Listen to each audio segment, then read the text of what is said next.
Hey guys, so this is an After Effects kind of like a layout explanation. I'm just giving like a quick explanation and take you through like how to use After Effects, like the different effects, the most important ones especially. So when you open After Effects, it should look like this, kind of like this, and then click new project, right? Okay, I'm not gonna save this now. So then what you're gonna see is new composition, right? So you click on new composition, and here's the composition settings. So here you can change the composition settings based on like what you need for your edit. But first I'm gonna name my composition edit 1.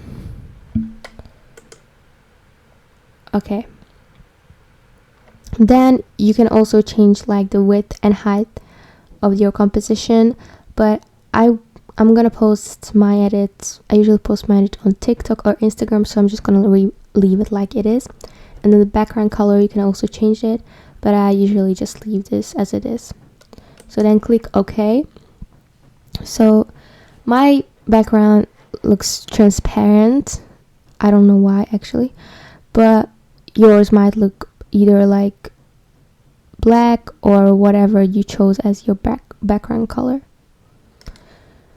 So now I'm just gonna like take you through the different functions. So file, how you're gonna import a footage, you're gonna click on file, then click on import, and then file again. So this is how you import a footage. And then how you're exporting your footage is basically just like click on export and then click on add to render queue. Okay, and now this should come up, and then you just click on render and you exported your project. So I'm gonna click back here. If you click on composition, and then you're gonna see composition settings again, so you can adjust it if you want to. And then composition, you can click on new composition and then create another composition, but this is still gonna be in the same project. So you're not creating a new project, you're creating a new composition. This is mainly for if you are doing like 3D edits, then it's really helpful because then you can create like a separate composition and then you can add it into your 3D project. Okay, so next one is the layers. This is, I think, like the most important. So you're gonna click on new and then text, and then this is basically a text layer. So if you want to add text, and then you just kind of like click on it and then click on like text and then just like add hi. Okay, wait, let me delete it. And you can also like highlight these layers like this, and then I'm gonna delete these now. Alright, the next one is a solid. So new again and then solid, and then just you can adjust the color if you want to. I'm gonna leave this black, and then here, and then the next one I'm also gonna add another solid.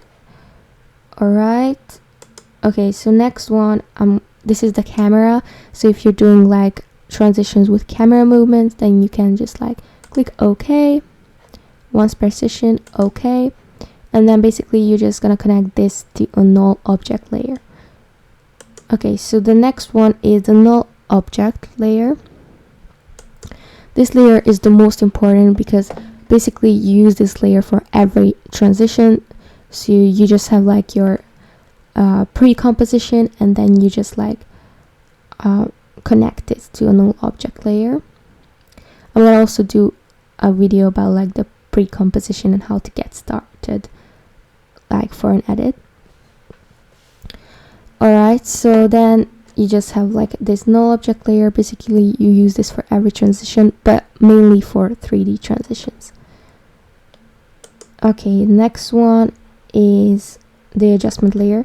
Basically this is useful because everything that you import into your adjustment layer all these other layers like under the adjustment layer will be affected. So if you're doing a coloring, it is really helpful because then you just like you add all the effects into this layer, and then these layers will also be affected, so it doesn't require you to go ahead and import all those like effects into every one of these layers. So it saves a lot of time. Right, for example, here you can import effects into layers, so just click on effects here in the right. So, and then you type, for example, sharpen, and then you grab this, press down on it, and just like add it to one of the layers, let go. And then here on the left hand side, now you can see like you can adjust this. So I want it to be 50, and I press enter, and then that's done. Okay, and then now I'm gonna just talk about some of these functions.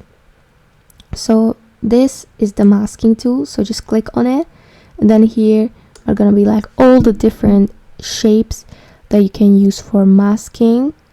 So for example, I use the rectangle tool a lot, and click on the rectangle tool, and then you just gonna go here to your composition and highlight this, right, and then let go. And then I usually just click on the cursor so I don't do another mask.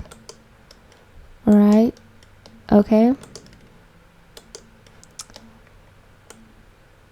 and like I have a mask. Amazing. So then what I'm gonna do is this one, this pen tool. Also make sure guys that this root that this thing is enabled, so that it creates new mask with automatic curves. You know, you can see this here. So then click on this pen tool, and then basically this is used if you want to like highlight other objects or like people, the ones that you can do with like all these shapes. So you just click on it, click on it, click on it, but guys, don't do this, like don't click on it and then do this, like just click, click, click, click, click, click, click. Yeah, amazing. And then you can delete this mask here. Amazing. And then the last one I'm going to talk about is the text. So you just click on text, and then you click on where you want a text to be, and then you just add the text. Type hi. I just typed hi. You can't really see it. Wait, let me delete the white solid, and then you guys can see it. Maybe. Yeah, it's really small though, but yeah, there it is. Hi. Alright, so then I'm just gonna talk about some of these functions on the left bottom. So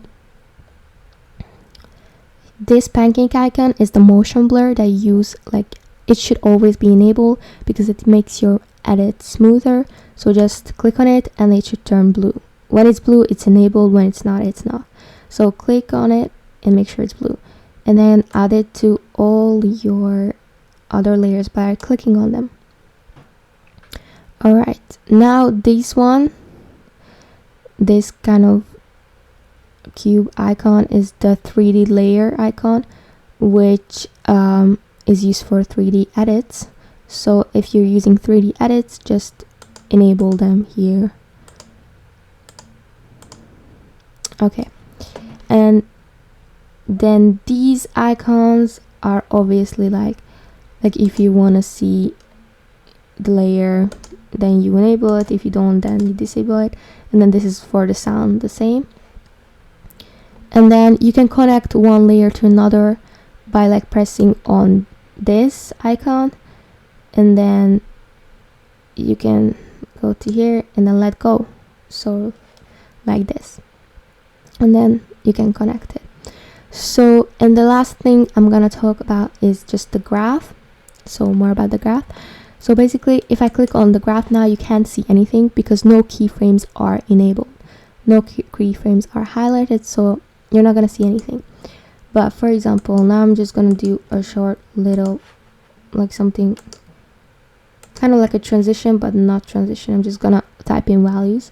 So for example, scale, and then if I want to zoom in, okay, let me zoom in, and then now I can just highlight these keyframes, press on the keyframe assistant easy ease, right, and make sure these are highlighted, and then click on graph, and then basically I'm just gonna talk some things about the graph. So if you're going into the transition, then your graph should look something like this. Wait, these handles basically are the ones that you should be toggling, not these guys. They should stay on the same place, like you shouldn't be like toggling those. Okay, so now your graph should look something like this if you're going into the transition, because look, it goes slow and then it goes fast at the end of the clip. And then if you're coming out of the transition, then it should look the opposite way. So basically like fast and then slow. So yeah, that is something about the graph. And the last thing I want to mention is just like if you're doing value graph, because obviously you can switch between graphs. Wait, let me just highlight the keyframes. You can switch between graphs here, so you can come here and then go to speed graph, but I don't really use speed graph, just use value graph. It's more effective, I think. Yeah, it's better overall. So but the last thing I want to mention is like position. If you're doing like a transition and you're doing position, make sure you separate the dimensions first. So click on position, then right click, and then this should come up, and click separate dimensions, and then just use the one that you want to do. Like if you want to do like a Y transition, like from, for example, from up to down, so that the clip comes down, then you're gonna do like, then you're gonna make the first value like bigger,